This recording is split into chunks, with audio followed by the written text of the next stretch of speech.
Let's check moisture level first. Looks like on this piece we range from 9 to maybe a 13, 12. Not too bad. A little higher than I like, but that's okay.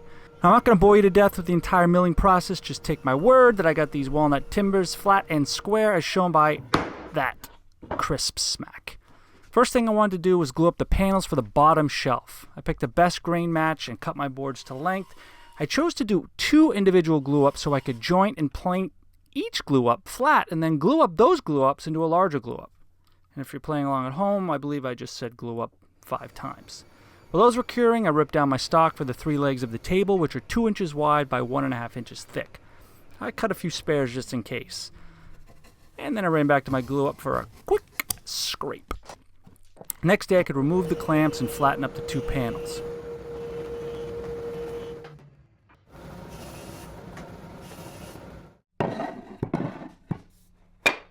One trick to ensure that your edges come together perfectly flush is to book fold them and then joint them together.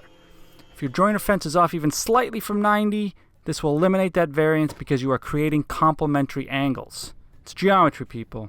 I don't understand it either, but it works. With the clamps doing their thing, I ripped down the stock for all the inner stretchers to 1.5 inches square. I cut several extra pieces in case, well, you know, I f*** something up. So I found this funky 3-way bridle joint on Pinterest and thought I would give it a try. Oh boy.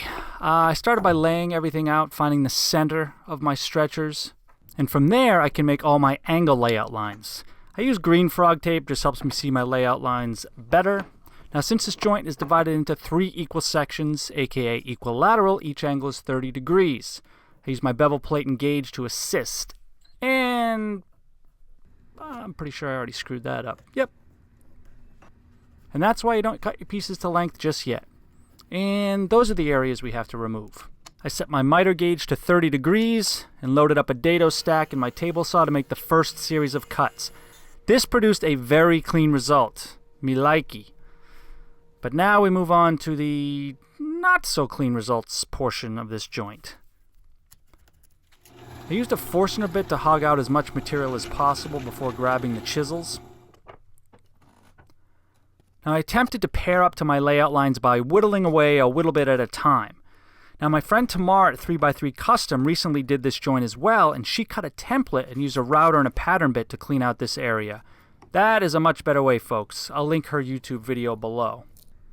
And by gluing on a sacrificial pairing block, this helps my chisel stay vertical and keep those walls at 90 degrees. And now for the test fit. What the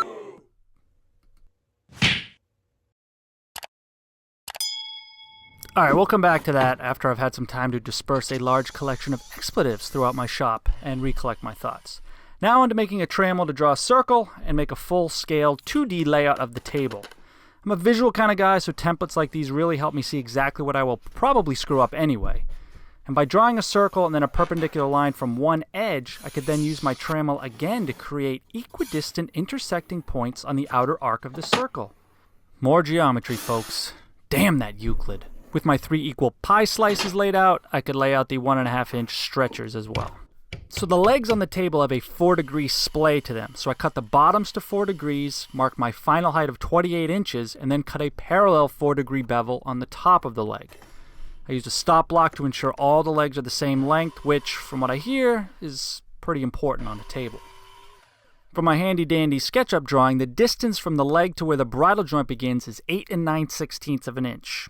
Sorry, metric people. So I make a mark and cut the end of 4 degrees to match the angle of the leg. Now back to this little piece of shit.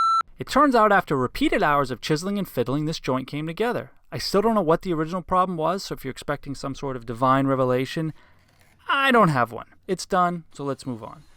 Now the bottom stretcher assembly gets joined to the legs with dominoes. You could also do a traditional mortise and tenon here, or use dowels.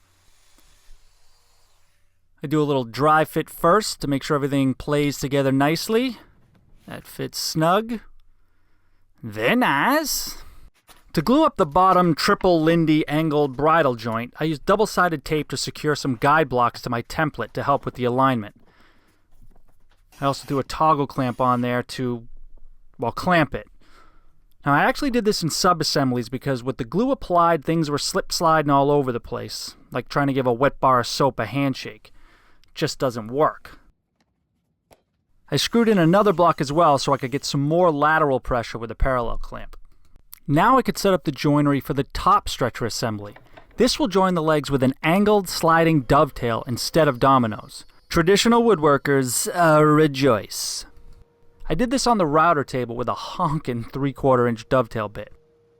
I had to make 2 passes to get the full width of the keyway. And after those dovetail keyways were cut, I could glue up the bottom stretcher assembly to the legs. Now I cut some clamping blocks to match the angle of the legs, and I used some CA glue and tape to secure them. Man, I love that CA glue trick. I took the 3-way bridle joint out of the clamps. Oh, it looks like someone's been shopping at the Gap. So I used some sawdust and glue to rectify the situation. Unfortunately, that left a lot of scratches. So I used a card scraper to kind of clean that up.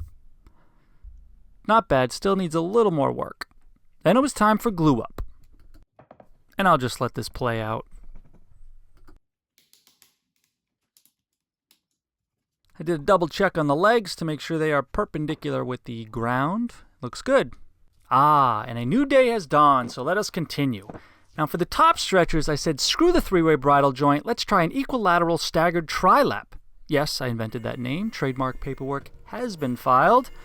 I dusted off the old tenoning jig and used a 3/8 of an inch dado stack to remove the waste. Here's a look after the first pass. Then I could move it over 3/8 of an inch further to finish piece 2 and 3. Then I set my miter saw to 30 degrees and made some cuts.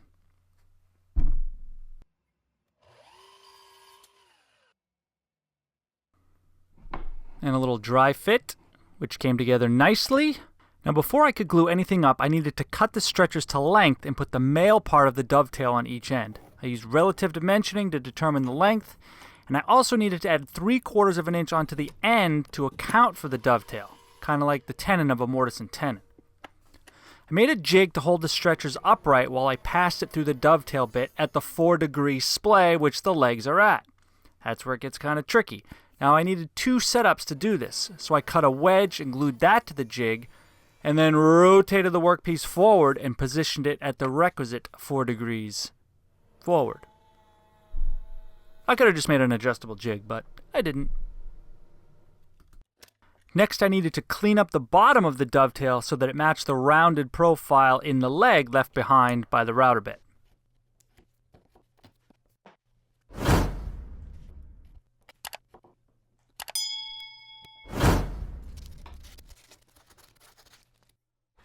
And the dry fit. All right, sir. And now I could glue up the Euclidean-sponsored tri-lap. I wanted to maintain roughly 1/16 of an inch spacing from each leg to account for expansion and contraction of the shelf. Ooh, 8 3/4 strong. That's a metric lover's nightmare right there. Now I transferred that measurement to my router circle jig. I like to cut my circles without putting any holes in my workpiece. I do this by using a shelf pin and double-sided tape to glue down a block. My jig has another block attached to it to match the offset of the first block. Make several passes around with a 1/2 inch spiral upcut bit to establish a shoulder for the bearing of my flush trim bit to ride on. Hope you enjoy this drone footage.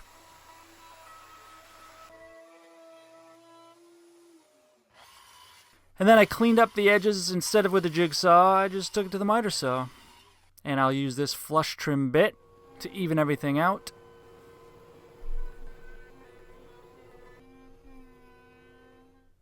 And now I'll use a 22.5 degree chamfer bit to ease that bottom edge.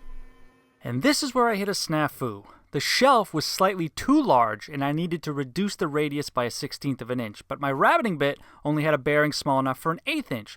So my buddy Blake Weber suggested wrapping the bearing in tape to increase the size of the bearing, and now I could make a 1/16 rabbet and then flush trim it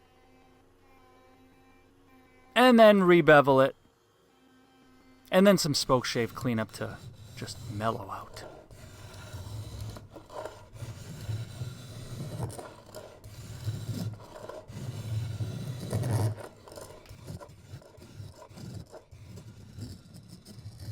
To glue the top stretcher assembly, I used epoxy. Since it won't swell the wood fibers, it will make it easier to slide into those dovetail keyways.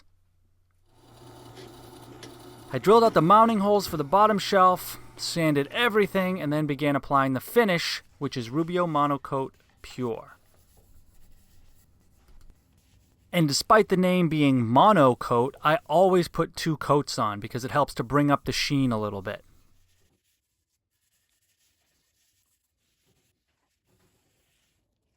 And lastly, I needed to make some little walnut cleats which will hold the marble top in place. If you caught my walnut coffee table build, I used the same technique.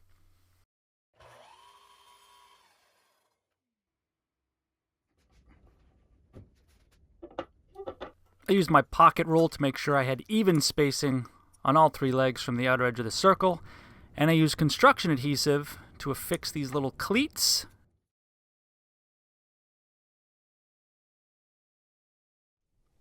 Dang it! Forgot about the threaded inserts for the bottom shelf. I used a little CA glue just to ensure those little nubs won't spin.